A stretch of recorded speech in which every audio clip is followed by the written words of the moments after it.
সব জল্পনা কল্পনার অবসান ঘটিয়ে শেখ হাসিনার প্রথম ভার্চুয়াল প্রেস মিটের পর পরিস্থিতি উত্তপ্ত হয়ে উঠেছে। বাংলাদেশ সরকার পররাষ্ট্র মন্ত্রণালয় এক বিজ্ঞপ্তিতে শেখ হাসিনাকে সংবাদ সম্মেলনের অনুমতি দেয় ভারত সরকারের উপর দোষারোপ করেছে। আবার ওই প্রেস মিটে অংশ নেওয়ার পর বাংলাদেশের মাগুরা জাতীয় দলের ক্রিকেটার সাকিব আল হাসানের বাড়িতে আগুন দেওয়া হয়েছে। আওয়ামী লীগের গাজীপুরের সাবেক এক সভার সদস্যকে গ্রেপ্তার করেছে ডিবি পুলিশ। তবে ২ বছর পর প্রথমবারের মতো দিল্লিতে ভার্চুয়াল লাইভ অনুষ্ঠানের সুযোগ পেয়ে সাংবাদিকদের মধ্যে শেখ হাসিনাকে প্রশ্ন করার হিড়িক পড়ে গিয়েছিল। আবার ভারতীয় সংবাদ মাধ্যমের পাশাপাশি রয়টার্সের মতো আন্তর্জাতিক সংবাদ মাধ্যমও এই অনুষ্ঠান এবং শেখ হাসিনার বক্তব্য সম্প্রচার করেছিল। সেখানে বিশ্বব্যাপী শেখ হাসিনার বক্তব্য ব্যাপকভাবে প্রচারিত হয়, যে কারণে বাংলাদেশে দেশটির সরকার স্থানীয় গণমাধ্যমের উপর নিষেধাজ্ঞা দেওয়ার বিষয়টি বিফলে গেল।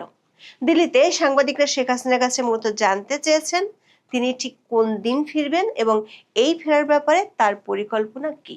তার এই ফেরার ঘোষণার ব্যাক চ্যানেলে বাংলাদেশের বর্তমান সরকারের সাথে কোনো যোগাযোগ হয়ে আর ভারত সরকারের এক্ষেত্রে ভূমিকা কি, শেখ হাসিনা ঠিক কী কারণে ফিরছেন সেটি জানালেও ঠিক কবে ফিরবেন সেটি খোলাসা করেননি। বাংলাদেশের সাবেক প্রধানমন্ত্রী বলেছেন তিনি ডিসেম্বরে ফিরে যেতে চান নিজের দেশে। জানালেন সময় এলে দিন ক্ষণ বলে দিবেন। তিনি দাবি করেছেন রিকনসিলিয়েশন বা জাতীয় ঐক্য প্রতিষ্ঠা করা দরকার বলেই তিনি ফিরবেন। তিনি আওয়ামী লীগের কার্যক্রমের উপর নিষেধাজ্ঞা তুলে নেওয়া সহ বেশ কয়েকটি দাবিও তুলে ধরেছেন। প্রশ্ন হলো, শেখ হাসিনার এই প্রথমবারের মতো প্রেস মিট নিয়ে বাংলাদেশ সরকার যে প্রতিক্রিয়া দিয়েছে তাতে ভারত সরকারের পাল্টা প্রতিক্রিয়া কি হবে? তাতে কি বাংলাদেশে আবার মব সন্ত্রাস বেড়ে যাবে? বিস্তারিত জানতে চলুন যাওয়া যাক বিশ্লেষণে।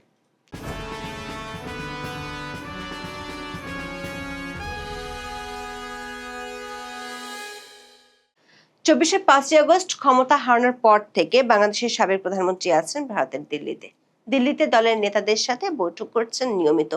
সেখান থেকে দলের তৃণমূলের নেতাকর্মীদের অডিও বার্তা দিচ্ছেন। কয়েক দফায় অনেকগুলো আন্তর্জাতিক সংবাদ মাধ্যমে সাক্ষাৎকারও দিয়েছেন।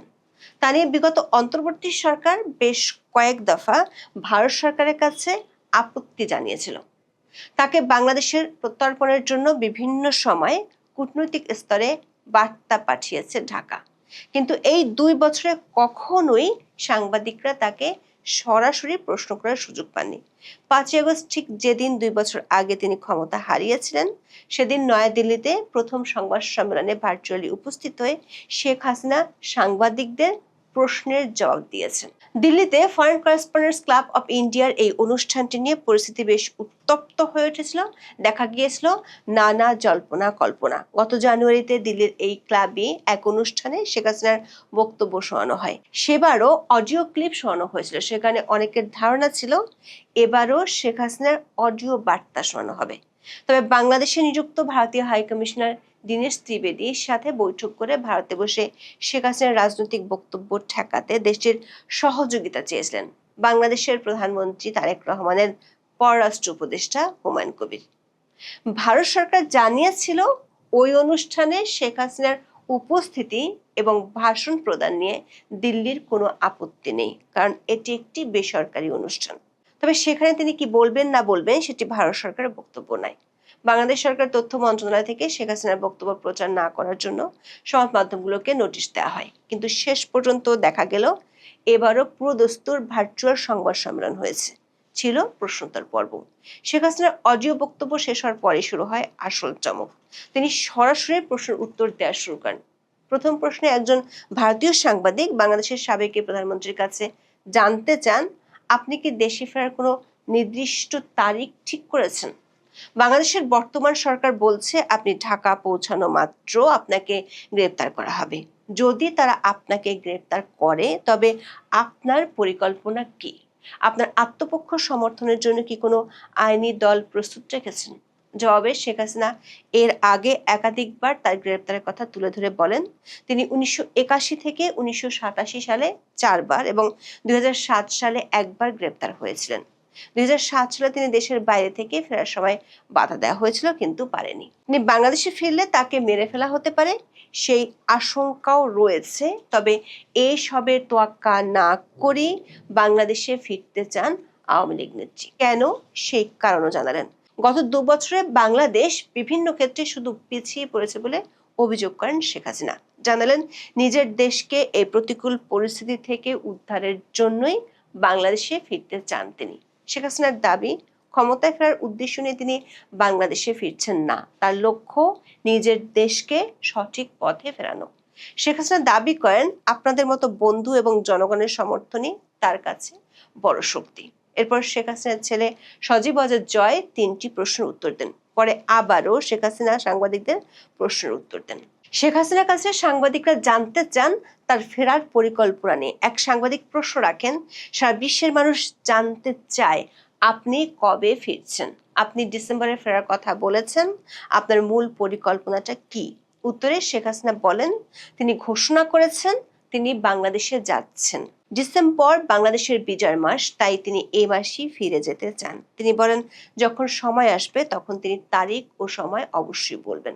শেখ হাসিনা দাবি করেন, বাংলাদেশে এখন এক গভীর সংকট চলছে, দেশের অর্থনীতি ধ্বংস হয়ে গেছে, মানুষের কোনো সাংবিধানিক অধিকার নেই, কেউ কথা বলতে পারছে না, দেশের মানুষ অনেক কষ্ট সহ্য করছে এবং তিনি এটা মেনে নিতে পারছেন না।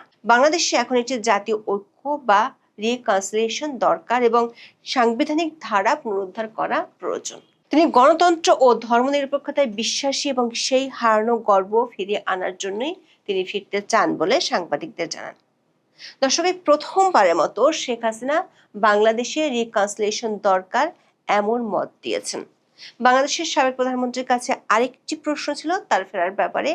ব্যাক চ্যানেলে বাংলাদেশ সরকারের সাথে কোনো আলোচনা হয়েছে কিনা এবং এ ব্যাপারে বাংলাদেশ সরকারের ভূমিকা কি। শেখ হাসিনার কাছে সাংবাদিকরা প্রশ্ন রাখেন, ফেরার আগে সরকারের সাথে কোনো গোপন আলোচনা বা কোনো তৃতীয় পক্ষের মধ্যস্থতা চায় কিনা। বাংলাদেশের বর্তমান সরকার তার বক্তব্যের উপর নিষেধাজ্ঞা জারি করেছে। এমত অবস্থায় তিনি মানুষের সাথে কিভাবে যোগাযোগ করবেন? জবাবে শেখ হাসিনা এবং তার ছেলে সজীব ওয়াজেদ জয় বলেছেন, তার ফেরার ব্যাপারে কারোর সাথে কোনো যোগাযোগ হয়নি। আর ভারত সরকারের ভূমিকা সম্পর্কে শেখ হাসিনা বলেছেন, ভারত বাংলাদেশের একটি বন্ধু দেশ। 1971, 1975 বা বর্তমানের যে কোনো দুর্যোগকালীন পরিস্থিতিতে ভারত সবসময় বাংলাদেশের পাশে দাঁড়িয়েছে এবং আশ্রয় দিয়েছে। তবে তার ফেরার বিষয়টি সরকারের উপর নির্ভর করে না, তিনি তার দেশের মানুষের জন্য ফিরছেন। শেষ দিকে একজন সাংবাদিক প্রশ্ন করেন, আপনি বলেছেন আপনি যদি ফিরে যেতে সক্ষম হন তবে আপনি কারাগারের মুখোমুখি হতে রাজি আছেন, কিন্তু বাংলাদেশ সরকার যদি আপনাকে ঢুকতে না দেয় তাহলে কি করবেন? এই প্রশ্নের জবাবে শেখ হাসিনা বলেছেন, তিনি ঠিক করেছেন তিনি দেশে ফিরে যাবেন। কখন যাবেন সেই দিনক্ষণ সময় আসলে জানাবেন, আর সরকার কি পদক্ষেপ নেবে সেটা তাদের ব্যাপার। তার ফিরে যাওয়া নিয়ে ভারত ও বাংলাদেশ সরকারের মধ্যকার কোনো আলোচনা হয়েছে কিনা সে প্রসঙ্গে শেখ হাসিনা বলেন, সরকার থেকে সরকারের যোগাযোগ ভিন্ন বিষয়। তিনি দাবি করেন, তিনি যখন ভারতে যান তখন জানতেন না ভারতে যাচ্ছেন। তিনি ডিসেম্বরে নিজ দেশের মানুষের কাছে ফিরে যাবেন। সংবাদ সম্মেলনে একজন সাংবাদিক জুলাই আন্দোলনে সংঘটিত হত্যাকাণ্ডে ক্ষমা চাওয়া কিংবা অনুতপ্ত হওয়া নিয়েও প্রশ্ন রেখেছেন। এই প্রশ্নটির উত্তর দেন শেখ হাসিনার ছেলে সজীব ওয়াজেদ জয়। জয় দাবি করেন, একদিকে জুলাইয়ে পুলিশ ও আওয়ামী লীগের নেতাদের হত্যাকাণ্ডগুলোকে ইন্ডেমনিটি দেওয়া হয়েছে, আর একদিকে বলা হচ্ছে আওয়ামী লীগকে ক্ষমা চাইতে হবে। জয় প্রশ্ন রাখেন, আপনি হত্যার একটি সেট বৈধতা দিবেন, অন্য সেটের জন্য কাউকে ক্ষমা চাইতে হবে, এটা কতটুকু নৈতিক ও আইনসম্মত? তিনি বলেন, পুলিশ ও আওয়ামী লীগের নেতা কর্মীদের হত্যাকারীদের ইন্ডেমনিটি বাতিল না করলে আওয়ামী লীগের ক্ষমা চাওয়ার মতো কিছুই নেই। প্রশ্নোত্তর আগে শেখ হাসিনা সাংবাদিকদের উদ্দেশ্যে বক্তব্য দেন। শেখ মুজিবের কন্যা বলছি, এভাবেই নিজের বক্তব্য শুরু করেছেন বাংলাদেশের সাবেক প্রধানমন্ত্রী। বক্তব্যে মোহাম্মদ ইউনূসকে তোপ দাগিয়েছেন, একই সঙ্গে কটাক্ষ করেছেন বর্তমান তারেক রহমানের সরকারকেও। শেখ হাসিনা জুলাই আন্দোলন এবং গত 2 বছরের চিত্র তুলে ধরে প্রশ্ন রাখেন, আপনারা আসলে কি পেলেন? আপনারা কি গণতন্ত্র পেয়েছেন? আপনারা কি নিরাপত্তা পেয়েছেন? আপনারা কি বাক স্বাধীনতা পেয়েছেন? জিনিসপত্রের দাম কি কমেছে? সাধারণ পরিবারগুলো কি নিত্য প্রয়োজনীয় জিনিসপত্র কিনতে পারছে? মানুষ কি নিরবচ্ছিন্ন জ্বালানি ও বিদ্যুৎ পাচ্ছে? অর্থনীতি কি শক্তিশালী হয়েছে? গত 2 বছরে কি আপনারা বিন্দু মাত্র উন্নয়ন দেখেছেন? নারীরা কি নিরাপদ? শিশুরা কি নিরাপদ? সংখ্যালঘুরা কি নিরাপদ? সাংবাদিক, শিক্ষক, শিল্পী ও বুদ্ধিজীবীরা কি নিরাপদ? বাংলাদেশ সমৃদ্ধি, মর্যাদা ও আত্মবিশ্বাসের দিকে এগিয়ে যাচ্ছিল।